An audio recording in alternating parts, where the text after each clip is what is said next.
Hello and welcome to the 2026 Monterey County Point-in-Time Count Training. Thank you for joining us in this important effort to improve the understanding of homelessness in your county. The count will be conducted in two primary phases, separating the count and survey efforts. This training is focused on the count portion, which will take place on Thursday, January 29th, and the survey training will be conducted at a later date. We will share additional details regarding the purpose and methodology as this training continues. In this training, we will cover the following: the purpose of the point-in-time count, how to conduct the count, and some reminders and next steps. There are several reasons why a point-in-time count is conducted. The U.S. Department of Housing and Urban Development, or HUD, requires all communities that receive federal funding for homeless services to conduct a point-in-time count, or PIT count, of all persons experiencing homelessness during the last 10 days of January. Counts of people who are unsheltered, meaning living outdoors, in tents, vehicles, or other similar locations neither intended nor fit for human habitation, are currently required every other year. In addition to meeting federal requirements, the point-in-time count provides valuable data for community understanding of homelessness. Data on the extent, prevalence, and reasons for homelessness is also invaluable for local planning efforts and community understanding. This figure shows the different components that the count includes to make sure all people experiencing homelessness are represented in the count. You will be participating in the general street count, which is highlighted in the middle box on this slide. The general street count is a visual count of people who are currently unsheltered and will take place during the early morning hours on January 29th, before people begin moving through their day and before people staying in shelters leave the facility. Timing and coordination are important to avoid duplication, so areas surrounding shelter locations should be counted first. Route timing is important and it should be considered in pre-planning efforts. Rural regions and non-shelter areas may also be subject to special arrangements. We will discuss how your team should prioritize counting locations within your assigned count area, such as shelters, later in this presentation. The other components include the shelter count, the youth count, and the survey. The shelter count collects information on the number of people staying in shelter programs across the county. The youth count focuses on counting unaccompanied young people under the age of 25 and is typically done around 3 p.m. to 7 p.m. This is not available for general community participation at this time. Finally, the survey component is typically conducted in conjunction with the general street count. Surveys are conducted with a representative sample of people experiencing homelessness across the county and provide us with a more detailed understanding of the homeless experience and the diversity of the population and its characteristics throughout the region, including information on veterans, families with children, and people experiencing long-term homelessness.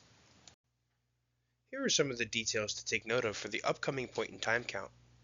They include in-person deployment sites, the pre-assignment of the majority of PIT routes or census tracts, emphasis on outreach teams with lived experience guides and direct service program staff, surveyor email and phone number for post-count data validation purposes, the inclusion of the smartphone app Survey123 to be used for documenting observations of the team, and the team captain or designee will be the operator of the Survey123 observation app.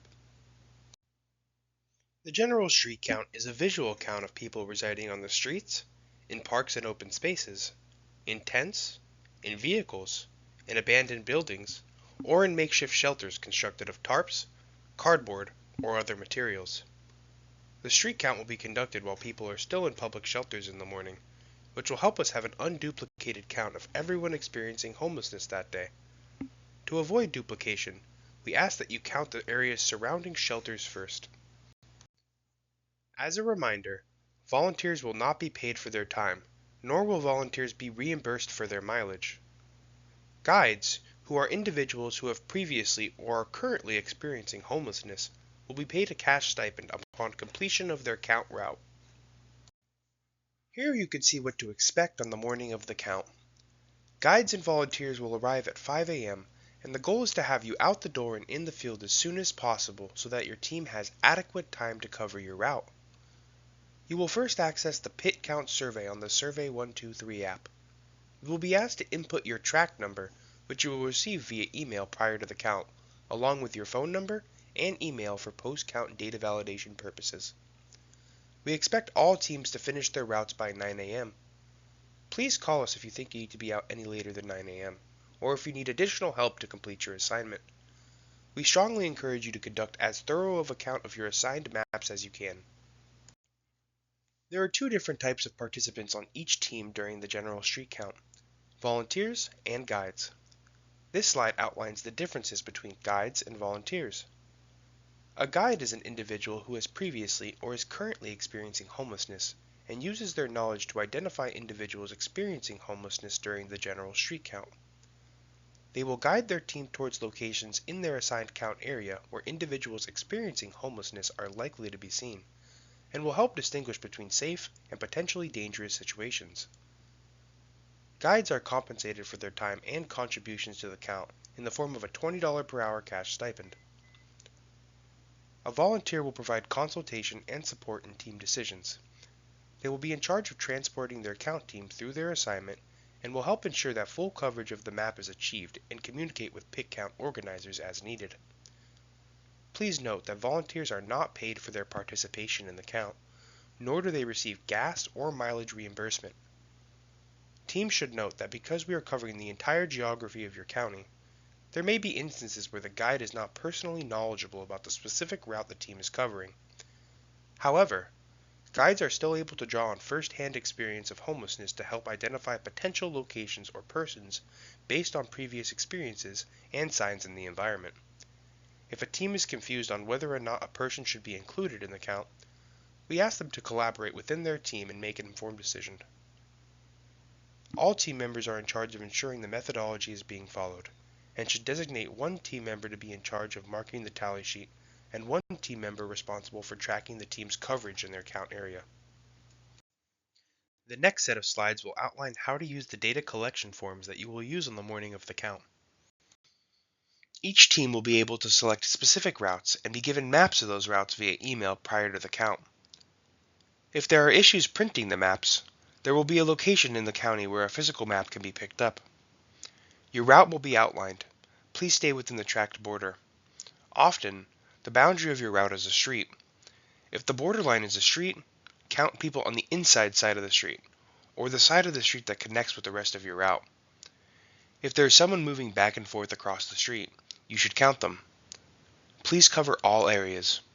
The count persons are persons who are experiencing homelessness or living in a place not meant for human habitation.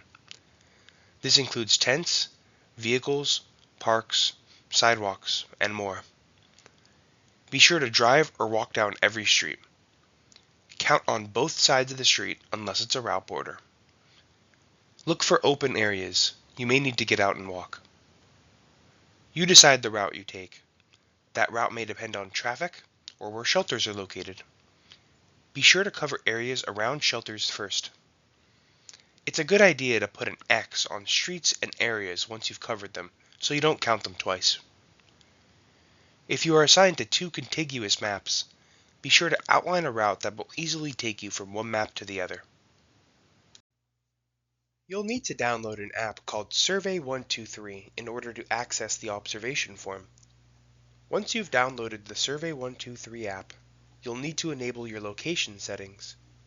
If you're on an iPhone, you'll open up your settings, scroll down to Survey 123, select Location, and select While using the app. Make sure Precise Location is enabled.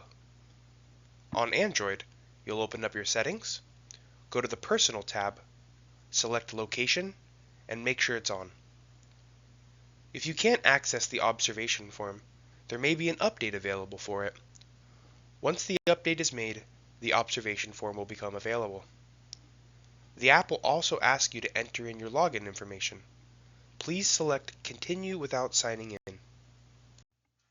When you first open the observation form, you will be prompted with a question asking for the number of the census tract you're currently working on. You will need to open a new observation form for each census tract you cover. After entering in your census tract number, the app will ask you for your phone number and email address for post-count data validation purposes. After that, scroll down to the observation location area. select the optical site symbol, which will pinpoint your location for your upcoming entry. You must select the optical site symbol for every entry so your location is consistently recorded. Once you do that, scroll down to the first question, which asks you whether you'd like to submit a confirmed or suspected entry. Let's look at some examples of how to fill out the tally sheets. You will fill out one line per person that you see. In the first example, you observed one individual who appeared to be in their early 30s and was on the street. You start by bubbling in confirmed under confirmed or suspected. Next, you would bubble in individual, no children present, under individual or family. Under dwelling or vehicle type, you would bubble in street or outside. Under age, you would bubble in 25 to 34. To move on to the next entry, press the plus icon located under the last question near the bottom right corner of your screen. Please note that for the purposes of the count, a family is defined as one adult present with a child under the age of 18. In the next example, you observed a family of 3 that included 2 adults who appear to be in their late 20s and 1 child under the age of 18 on the street. You start by selecting the bubble that says confirmed under confirmed or suspected. Next, you would bubble in family under individual or family. Under how many total family members, you would type in the number 3. Under age, you would start with the first person and bubble in their age. After bubbling in the first person, below the section age, there is a forward-pointing arrow with a 1 of 3 to the left of it. You would press this arrow and again bubble in the age of the next person. After bubbling in the second person, you would press the forward arrow again to move on to the third person. After bubbling in the age of the third person, under dwelling or vehicle type, you would bubble in outdoors. You would press the plus button near the bottom right corner of your screen to finish the entry and move on to the next one. Listed here are some ways to identify vehicles that are housing individuals. We want to maintain a respectful distance, so please do not walk up and look inside the vehicle, knock on the vehicle doors or windows, or shine flashlights into the vehicle. Instead, here are some signs that you can look for to indicate whether somebody is living in the vehicle or not. A vehicle with windows that are fogged, partially open, or blocked. Electrical connections or generators. Screens or window coverings. Items inside and outside of the vehicle, including household items such as bags, clothing, etc. Sounds of music or talking coming from inside the vehicle. Or that the vehicle is in a known safe parking location, which may be designated on your map. If you find a car, RV, or van that looks inhabited based on signs detailed on the previous slide, but you cannot determine how many persons are residing in the vehicle, you start by selecting Suspected under Confirmed or Suspected. Next, under Dwelling or Vehicle Type, you would bubble in Car, RV, or Van, depending on what type of vehicle it is. Under Is the sighting part of an encampment, you would bubble in No. Additionally, we ask that you record the last 4 digits of the license plate of each vehicle you include in the count. The reason we request that you document the last 4 digits of the license plate number is to help us avoid count duplication. Vehicles move quickly, and this helps ensure that vehicles are not counted twice. The field for listing the last 4 digits of the license plate number is located below the section entitled Dwelling or Vehicle Type. After that, you would submit your entry by pressing the plus icon near the bottom right corner of the screen. We take the privacy and confidentiality of people experiencing homelessness very seriously. Please note that vehicles are not traceable or able to be tracked down using these numbers. Additionally, these numbers are only for the use by the research consultant team from Applied Survey Research and will not be shared with any persons, organizations, or authorities outside of ASR. An encampment is defined as 2 or more tents or makeshift shelters that are grouped together. In this example, you observed an individual who appeared to be in their early 20s outside a tent. You also observed a tent directly next to this one, with an individual who appeared to be in their 70s standing outside of that tent. You start by bubbling in Confirmed under Confirmed or Suspected. Next, under Individual or Family, you would bubble in Individual. Under dwelling or vehicle type, you would bubble in tent or makeshift structure. Under is this sighting part of an encampment, you would bubble in yes. Under age, you would bubble in 18 to 24. At the bottom of the survey, there is a plus button you can press to add another individual. It is located near the bottom right corner of your screen. After adding the next individual, repeat the same steps you just did, except under age, you would bubble in 65 plus to indicate that you believe the second individual is in his 70s. To complete the entry, you would press the plus symbol near the bottom right corner of your screen. In the second example, you observe 3 tents together, but you don't see any individuals. In this case, you start by bubbling in suspected under confirmed or suspected. Under dwelling or vehicle type, you would bubble in tent or makeshift structure. Under is this sighting part of an encampment, you would bubble in yes. After that, you press the plus button located near the bottom right corner of your screen to indicate another entry, and repeat these steps for the next 2 tents or structures. On this slide, we would like to clarify the difference between a storage tent and a tent intended for human habitation. When entering in tents into the Survey123 app, you want to be sure that the tent you are submitting is intended for sleeping rather than as storage for someone's belongings. The 3 tents on the right side of the image are all tents we would consider to be sleeping tents. There is no sign that these tents would be solely for the use of protecting anyone's belongings. The tent on the left side of the image is a good example of a tent intended for storage. If you look closely, you can see the shopping cart is not quite covered completely, which serves as a strong indicator that nobody uses it for sleeping. This tent should not be included in the point-in-time count. Now that you understand how observations are made within Survey123, we highly recommend testing the application while out and about prior to the count. Location data is critical, so please make sure your location settings are enabled within the settings on your mobile device.